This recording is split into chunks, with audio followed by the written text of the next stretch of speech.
training is pretty broken. Every development need that comes up, we're still very content heavy. We still tend to throw too many courses, too much content at development needs. There are times when it's the right solution, but there are many times when we're trying to develop skills which are changing very quickly, where if we're relying on content and throwing a stack of courses at people, we just can't keep pace. We don't have the runway we used to have to help people to shift skills for the future because things are moving so quickly. So in that context, the key to helping our people, teams and organisations adapt more readily for the future is building learning agility and adaptability. I'm conscious as an industry, we've been spending a lot of time talking about skilling, reskilling, upskilling, but ultimately helping with learning agility and leaning into that space, more of that, so L&D do not have to be involved in every intervention. That learning continues to happen without us. Welcome to Shapeshifters, the podcast on the hunt for passionate individuals who are discovering and rediscovering the best ways to transform people and organizations for good. I'm your host, Mike Currian, and it's great to be with you.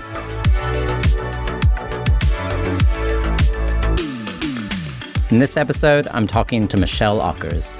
Michelle is a seasoned professional of the industry and has spent her career helping organizations build high-impact learning strategies. She's the founder of Learning Uncut, the host of its popular podcast, and is bringing author to her list of achievements with her new book, The L&D Leader, co-written with Laura Overton. See the show notes for more details.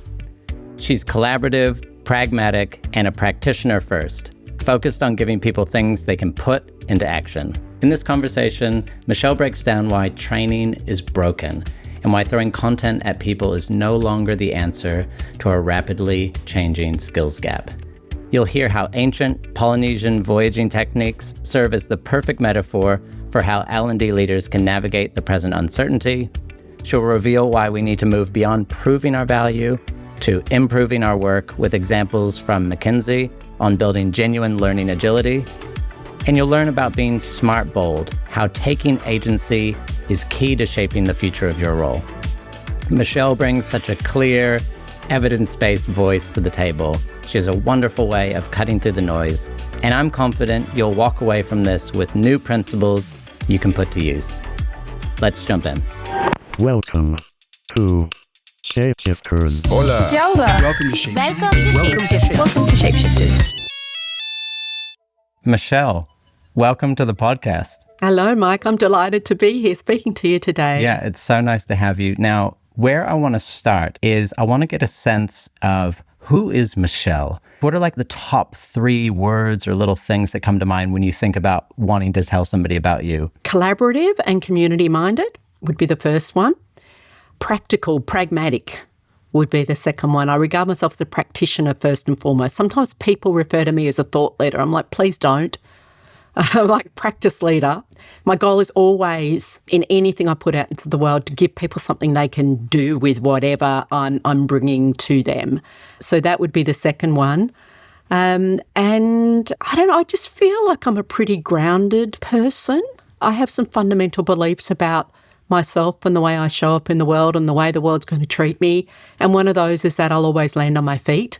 So I think I'm a pretty calm person and I just like to work my way through things. I have a good sense of self and a good sense of just moving my way through whatever comes up. And I feel like I adjust and flex pretty well to work and life unfolding. Well, I can testify to that being true because unlike many of my guests, we've actually spent time in person before, and I would say that you ooze that. So I would say that's very true, Michelle. I love that you called that out. Were you a practitioner and pragmatic from the get-go, or was that something that really got amplified during your time in the Air Force? So I joined the Australian Air Force straight out of school. I was 18. I've always been really well organised, quite structured, and there were some important things I had to unlearn when I left the Air Force 16 years later, I've got to say, because that level of structure is not always useful. The other thing that I think goes into that is my mother's German.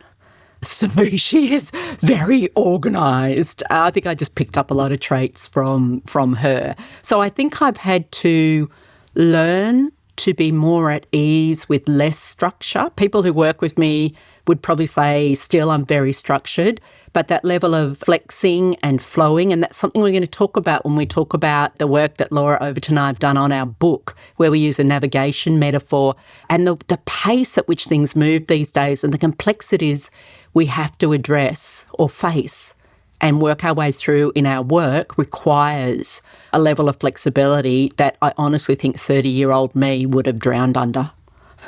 I love that. You have a lot of dynamic elements to your work, but walk us through what a regular sort of week might look like. Okay, so nearly all my work is done remotely, virtually, with the teams that I work with. I live in a beautiful part of the world, in a village of 2,000 people on the south coast of New South Wales. I moved down here 3 years ago from one of our cities here in Australia. So what does a typical day look like? I work on a couple of different types of key projects. One is learning strategy. So I'll work with one or two organisations at most at a time, coaching and guiding through creating their own organisational learning strategy. And I have a whole process and resources for that. And associated with that, often we work on their operating model, their tech road stack, their structure, their skill set, and so on. And the other thing I do a fair bit of is workshops and mentoring, often with learning and development teams, sometimes with facilitators, sometimes with managers. One thing I do every year, which I just love, it makes my heart sing, it's for the Australian Sports Commission. They have a Women Leadership in Sport program. And as part of that, I run a couple of optional career development planning workshops each year for them. I have also been doing work with the Australian Institute of Training and Development, a couple of different roles, and I do some pro bono work on an ongoing basis with them around the capability framework. I try to take a break for lunch, get out for a walk, maybe do a little bit in my garden. My garden's a really important part of my personal balance. Around 4 o'clock, if the weather's good, my partner and I will jump in the car and head down to the beach with our fishing rods and see if we can catch some salmon for dinner. I love that. I'm so glad I asked. I would have never put fishing on the list. That makes me really happy. Tying on from a day that looks like you've just described, when you're working, I'm curious, where are Michelle's superpowers, or what parts of the process do you know that you excel at? Coaching and mentoring definitely is kind of one of those. And it's not just mentoring in practical skills. One of the things I find when I'm mentoring, it's often people who are in sort of aspiring L&D leader roles or new L&D leader roles, or maybe have been in role for a couple of years and they're wanting to work more strategically. So some of it is about the skills and the ways of thinking about strategy and coaching them through that. But there's also this huge piece that's about self-confidence that I didn't realise when I started this work that was going to be so important as part of my mentoring. And it's a big theme in the book in terms of agency and taking agency in your work in L&D to shape your role, to have different kinds of conversations, to navigate your own way through complexity in your organisation. So that's, I think, one of my superpowers.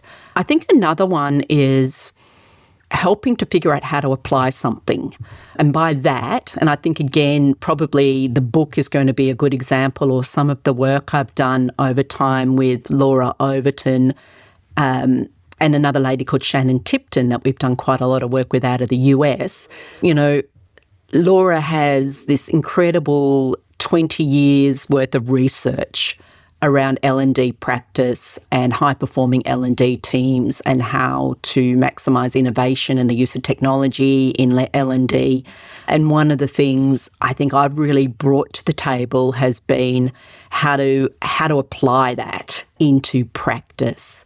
And when I look over some of the other collaborations I've had over the past 5 or 6 years, for instance, Nigel Payne on learning culture, I was able to help him work with what he had written in his books and some of the work he'd done previously, and look at how do we apply that, or how do we help people to apply that through a series of workshops. So that's kind of one of the superpowers I bring to my collaborations, is really that practical application of good ideas and insights. Yeah, I saw that word pragmatic and practical coming back through. And so that really makes sense. We've heard multiple reference to this book, so I want to take us there now. Daily journal. So it sounds like Michelle's got writing in the blood already, but is this your first book? Oh, it's not. It's my second. But the first one, no one will know about, no one will ever read. When I was in the Air Force, I had received a posting. You get posted every 2 or 3 years somewhere different. And I'd received a posting to go to the Australian Defence Force Academy and be a divisional officer. A divisional officer basically has to take responsibility for a group of cadets who are straight out of school, who are going through their 3 years of kind of university and military training.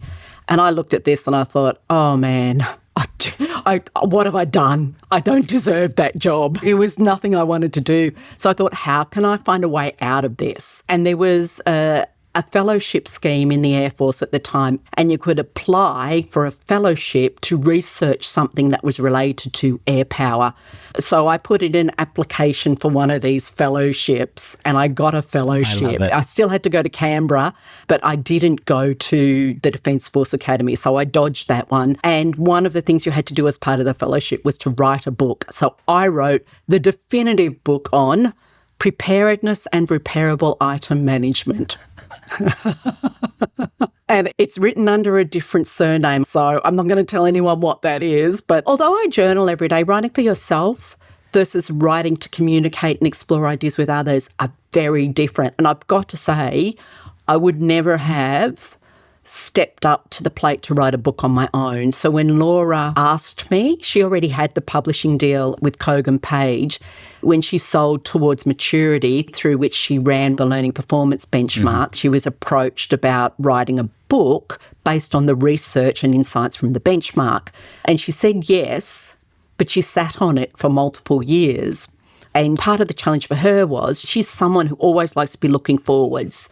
So she never wanted to write a book that only looked backwards. She wanted to take her time to think about, well, what does this mean for the future, and how can I, Laura, continue to show up and help people in a meaningful way in the industry into the future. We had worked together on different projects, particularly through COVID. But she also knows I'm a good finisher. So she said to me, would you like to co-write the book with me? So that gave me enough confidence to go, yes, let's figure out how to write a book. So in terms of me figuring out how do I want to write, I started doing more reading to pick up industry books and read them differently and go, what's appealing to me? And what I realised is you're trying to communicate as clearly as you can with the people who are reading the book. Yes. So it's not about using big words or long sentences or lots of jargon. Yes. It's about how can I keep this really clear and plain? How can I take ideas that could be complex or new to people and explain them in as simple and approachable a way as possible? And Laura and I also had to develop a common tone so that the book is coherent, because we write with a single voice. So we ended up agreeing on a tone that was really about being personable, approachable, clear, and plain. So the way I ended up writing is probably a lot closer to the way I speak when I coach than I had anticipated. I've seen other situations where co-authors call out when they're each writing a chapter. And I actually love that you guys tried to find a unified voice, because I think there's a refinement that happens through that process that will only amplify the work. Now, the book is called The L&D Leader. The L&D Leader. It wasn't our preference, but the publisher was insistent that that's what the book needed to be called. And that's partly for searchability, right? Because it's not just for L&D leaders. Yes, I'm picking up on that. Yeah, so we switched the language a little bit in terms of the way we communicate with the reader. And we talk about aspiring leaders and seasoned leaders. And we make it really clear up front that this is for everyone in L&D. And we kind of take a broad view around we don't directly say what is leadership, but in my head, when I think about who is a leader, I often go back to something that a lady from New Zealand actually said to me on one of the Learning Uncut podcasts. Helen said, Cole, we were talking about leadership, and she said a leader is someone who can shape a different future outcome from the one that's immediately in front of them. And that fits so nicely with one of the themes around the book. In fact, the last chapter is about shaping the future of L&D, where we bring together this idea of agency and taking agency as individuals, but then also in order to shape the future of L&D, it's about doing it as a community. Yes. So collaboration is another key point that we land on. And spoiler alert, we don't know what the future of L&D looks like. None of us do. So it's more about how do we navigate our way to shape the future and land on business value. So the subtitle of the book is Principles and Practice for Delivering Business Value. There's this beautiful story, the real world story that Laura came across, which we use as a metaphor throughout the book. And it's a group called the Polynesian Voyaging Society, who were formed 50 years ago when a group of people in Hawaii got together because they were on a quest to rediscover ancient navigation techniques and show how it was entirely possible for the Hawaiian people to navigate their way to Tahiti over 2,000 miles away without any navigation instruments whatsoever. Yes. And they did that, reading the currents, reading the winds, using what they called a star compass, so that the kind of their mental map of the stars in the sky, looking at what was happening with the wildlife, which way the swells were coming, all of these signals and signs around them to navigate towards something that's over the horizon. And it just became this fantastic metaphor. Laura's superpowers, she has many, but one of them is making meaning from metaphors. Yeah. And it formed the basis for, talking about we each find ourselves in our own territory, in our own context. And for each of us, we have to figure out how to navigate our way forward. And by what, each of us as L&D practitioners, in my context, in my own territory, how do I navigate my way to deliver business value? I love the metaphor because I would say it's a core metaphor that I'm trying to weave into the framework of this podcast is who are the people that are wayfinding? And that idea came to me watching Moana with my kids. That was my very surface level introduction to this rich, incredible process of learning and of observation. And they're metaphors, but it's actually the principles that they used are really principles for navigating a dynamic environment. And I can't think of anything more dynamic than sailing on the ocean across huge stretches of water. It speaks so well to the current situation.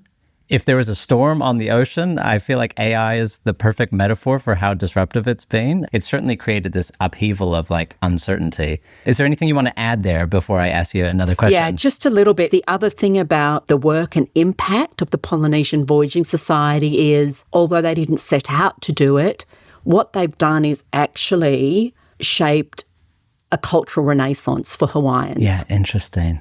Because they've just connected these ancient techniques, they brought them back to life, they've helped create a sense of cultural pride. Yes.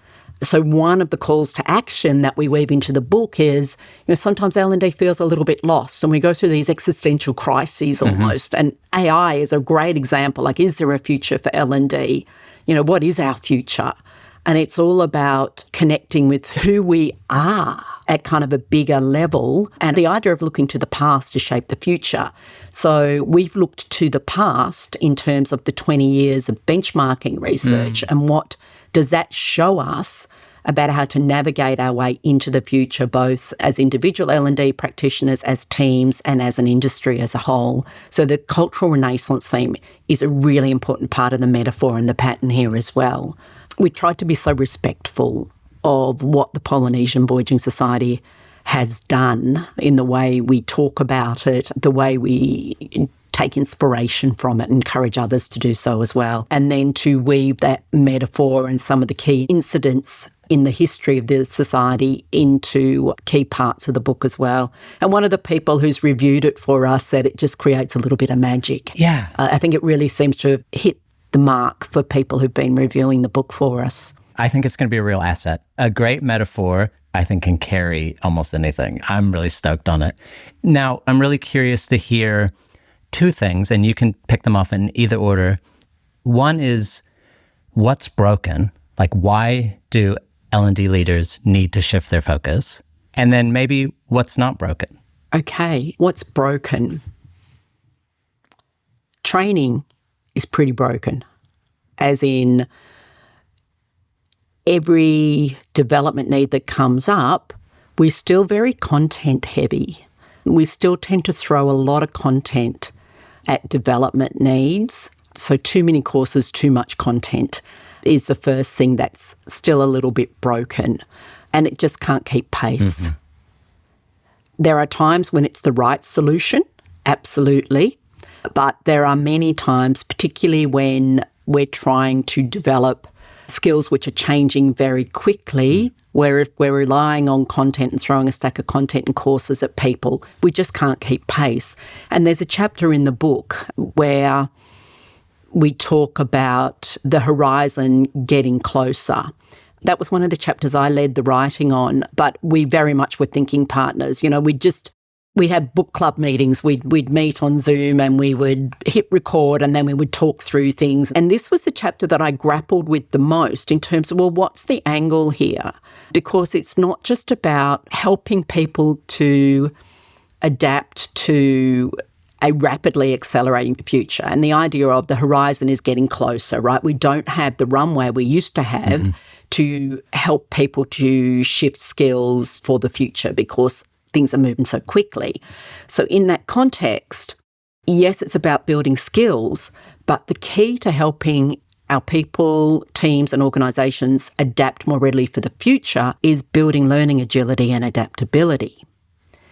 So that was the underpinning message, because I'm also conscious as an industry, we've been spending a lot of time talking about skilling, reskilling, upskilling, and there's a lot of content libraries that claim to help you with that.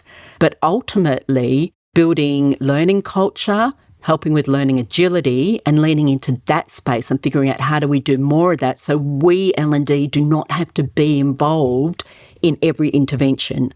That learning continues to happen without us, which it does anyway, right? Our role is twofold. It's to help people to be equipped for today, and that's the bread and butter stuff like compliance, onboarding, just today's role readiness, but also to be ready for whatever is coming into the future. And some of my clients even say to me, we no longer talk about tomorrow or the future. We just talk about being adaptable because it's all happening so quickly. You know, we can't split time into these two horizons anymore.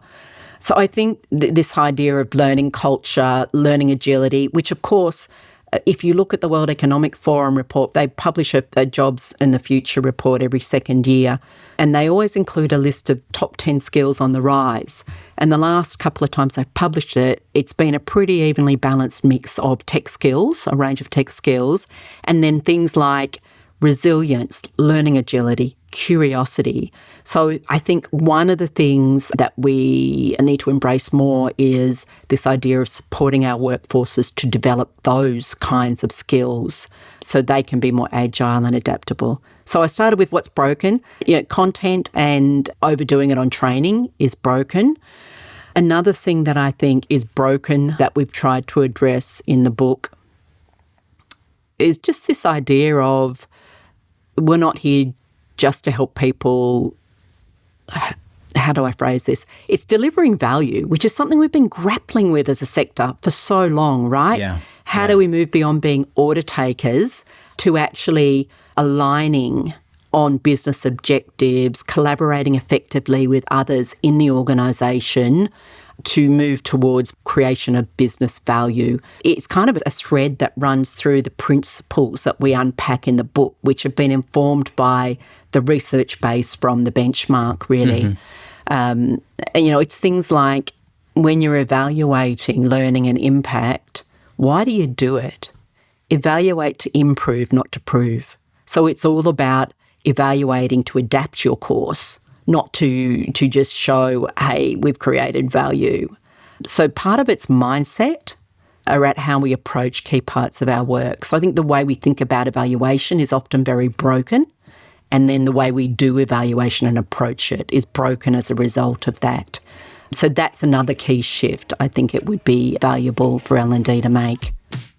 The Shapeshifters podcast is brought to you by MakeShapes, group learning delivery for the modern workplace. MakeShapes is a digital platform designed specifically to help large and complex organizations deliver critical talent and transformation initiatives at scale. MakeShapes enables delivery of meaningful group learning experiences that are not reliant on an army of facilitators, so you can reach everyone quickly and consistently. Ready to transform learning and development delivery? Visit makeshapes.com and book in a demo. And if you mention that you heard about MakeShapes on the Shapeshifters podcast, you can get 20% off your first year.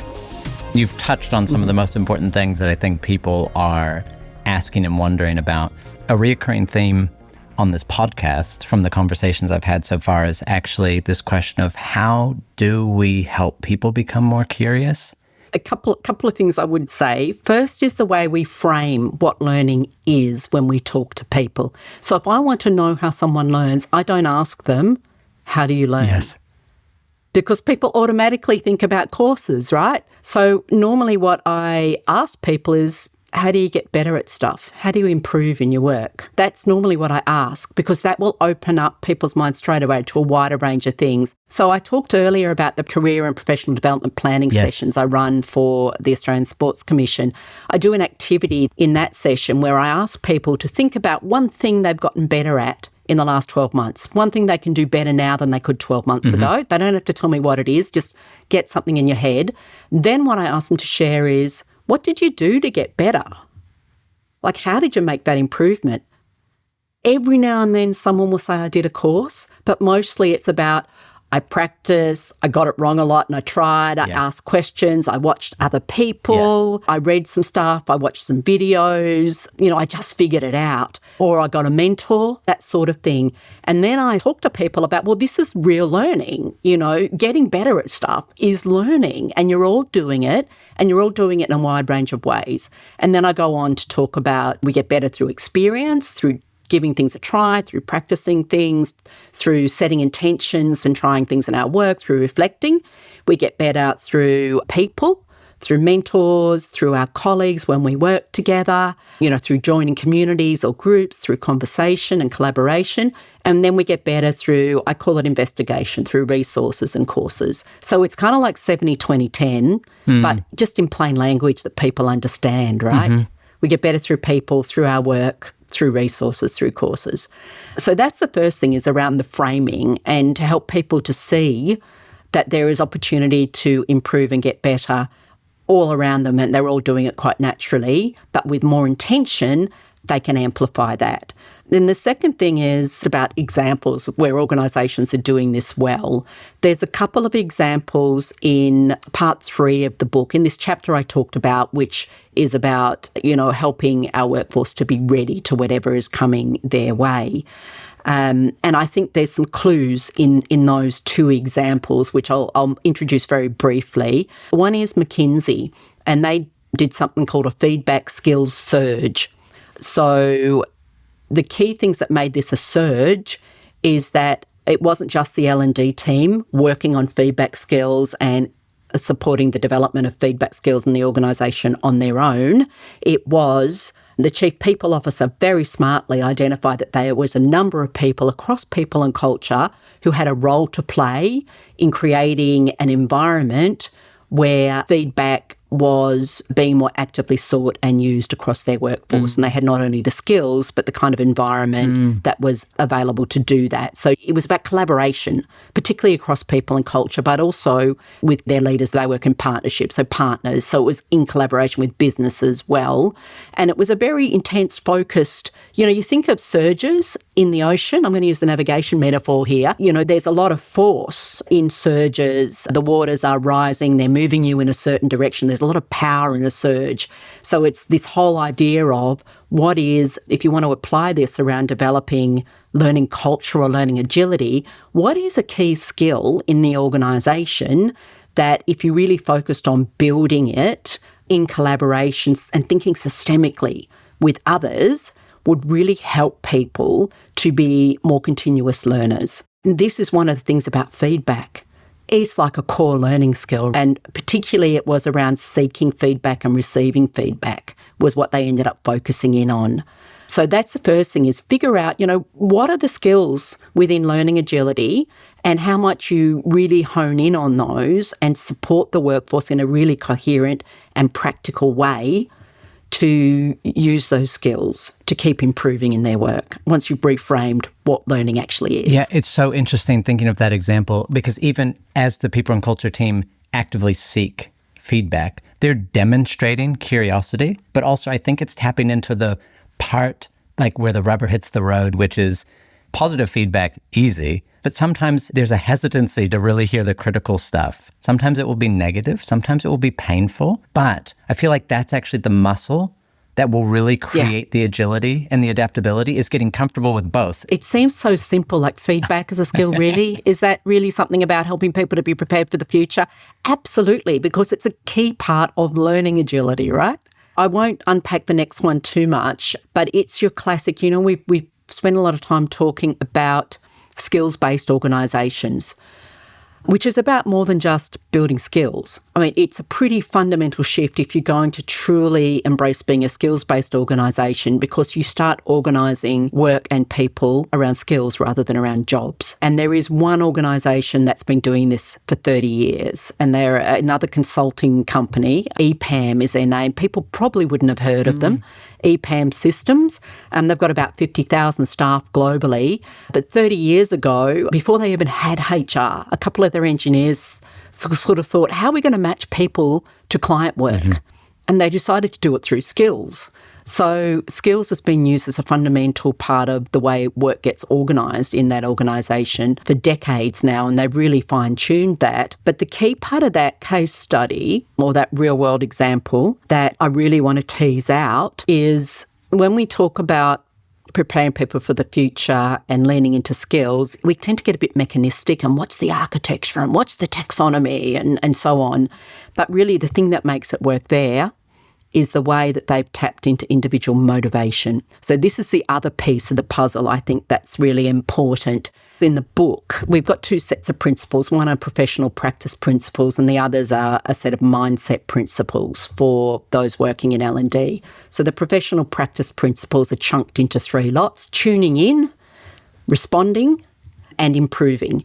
And in the tuning in, the first part is about shared alignment. So that is alignment with business goals, really. But then the second piece is understanding individuals and the importance of understanding what motivates your workforce and offering people choice and appealing to their motivation. And EPAM, for them, what that looks like is being highly transparent around skills and the skills that are needed for different roles so that people have complete visibility of that and they can make personal choices around what do I want to develop based on where do I want to go. So high levels of transparency. And they build skills and skill development and continuous feedback into the way projects work. And it just kind of taps into the motivation that individuals have. That's a key thing that we talk about in the book and give examples of, is how to understand the individuals in your organisation and give them choice and autonomy. So I think that's the other part of building a learning culture and getting people curious. So it's the idea that if we're highly transparent, then those that naturally are motivated towards these skills are going to then be able to express that autonomy, put themselves forward, and you're going to have better fit, and then things are happening synergistically because you're not fighting somebody to fit into something. Yeah, but when people know what the options are and when they know how to develop and get access to the opportunities, you unleash people. There's a good podcast story with Schneider Electric around their talent marketplace. And one of the key things that's important about their success with a talent marketplace isn't the tech. It's not, hey, we introduce this great piece of tech, but it's about them sitting back and thinking about their whole philosophy around talent. And again, they moved to a very open philosophy where all opportunities for job roles or secondments or mentoring are accessible to everyone in their global organisation, and anyone is free to apply. They don't need to put in a whole stack of paperwork. Yes, we recommend you talk to the manager, and managers, you talk to your people, but you actually don't need manager approval. You don't need to put in a form to HR to apply for something. You know, you don't need to be in the know. You just need to be on the platform and searching in the talent marketplace, and every opportunity is open to you. So I think that makes a difference as well. Great. I love that. Now, I'd love to hear more about your motivation. So why did you write it, and why now? Partly because Laura asked me, and it was just a great opportunity to collaborate with Laura. For me also, I've got this incredible library. I've been running the Learning Uncut podcast since 2018 now. So that's 7 years. And it's a case study-based, real-world case study-based podcast. And I wanted to do more with the great examples in the podcast of bringing good practice to life. So it gave me the opportunity to do that. But I think also for me, this piece around it being another vehicle at a critical point in time for learning and development, because the latest disruption is AI, and not so long ago the disruption was the pandemic, and there's more on the way. There will always be some sort of disruption, right? Yes. My observation earlier about part of my work with coaching and mentoring is not just about skills and knowledge, but about confidence and bringing back a sense of agency and helping people in L&D to see you can shape the future. And that it all starts with your day-to-day choices about the way you're working and, using these navigation principles that we've derived from the evidence around what sets high-performing learning and development teams apart, applying them in your own context. So a lot of it is about amplifying the work I do one-on-one with individuals or with teams, L&D teams, and making it more accessible to others. It's very evidence-informed, the approach we've taken in the book, and combining, the research base with real-world examples. And how do you apply this? I've used that learning performance benchmark in my work with L&D teams since I discovered it in 2014. And it's not always easy to take what is a pretty vast body of evidence and figure out what does it mean to me. So we've really tried to give lots of different examples of how these principles apply. There's ideas for experiments people can run, whether they're seasoned or newer in their L&D careers. The motivation for me was making this body of research more accessible and easier for more people in L&D to apply. I think that confidence idea is really important, and it's just ringing in my ears a little bit because I'm hearing some really big calls from people outside the industry because of large language models pronouncing the death on certain divisions, and sometimes the target's L&D.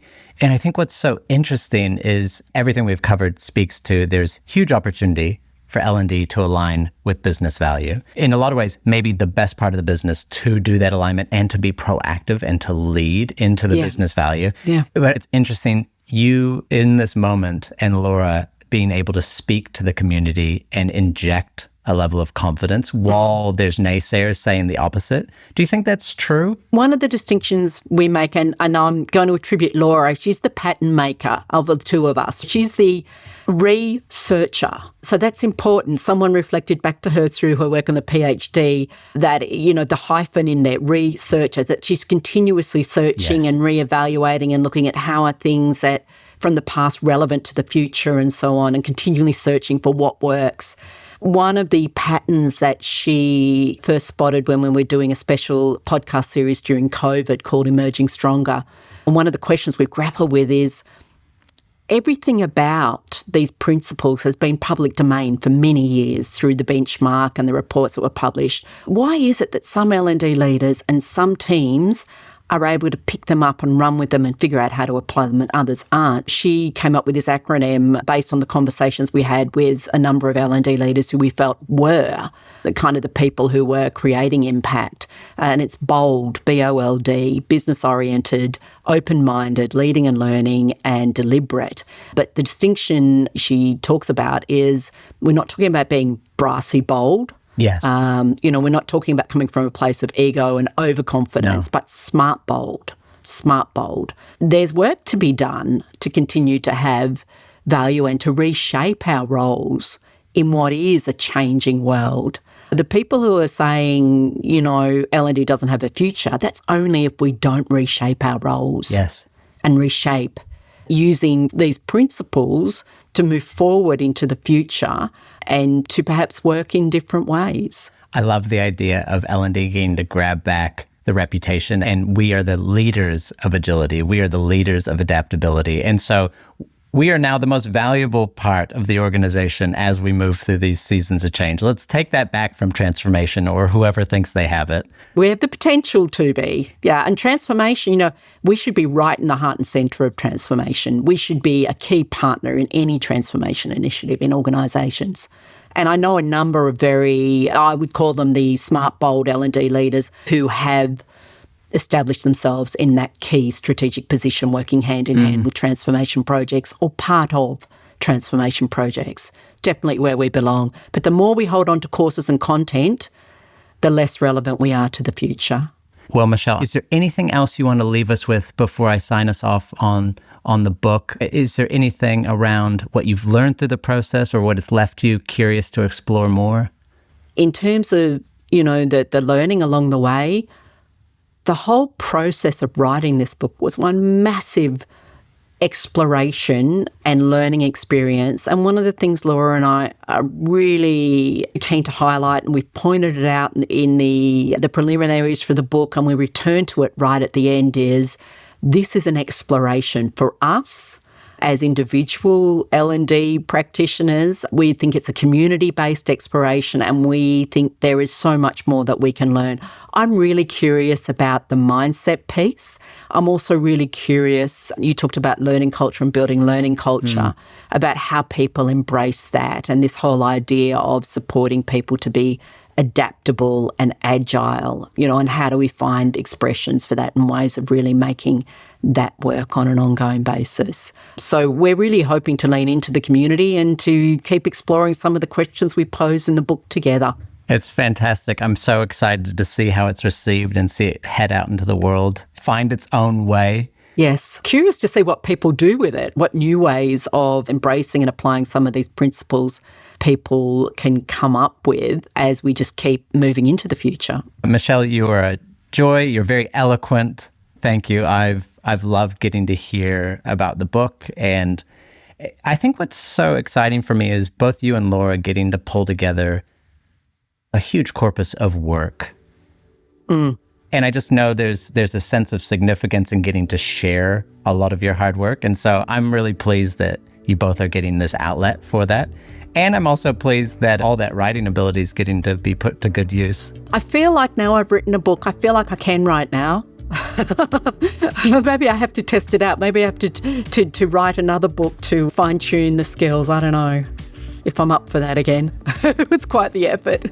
Well, we're very grateful for you taking the time to speak to all of us, myself and everybody listening. So thank you, Michelle. Thanks for the invitation, Mike. It's a pleasure to speak with you. And that wraps up this episode of Shapeshifters. Thanks so much for being with us. We really want this to become a two-way conversation, so we would love for you to send in any questions or comments that this episode has prompted. You can do that by emailing shapeshifters@makeshapes.com, or if you're listening on Spotify, you can drop it into the comments section. We'll be incorporating these questions and comments into future episodes. Remember, if you want to stay up to date with the podcast, go to the Shapeshifters website, link in the description, and sign up to our community. I'm grateful for all of you. This is a real joy for me to get to do this, so thank you for your support. Until next time, I'm Mike Kurian, and this is Shapeshifters.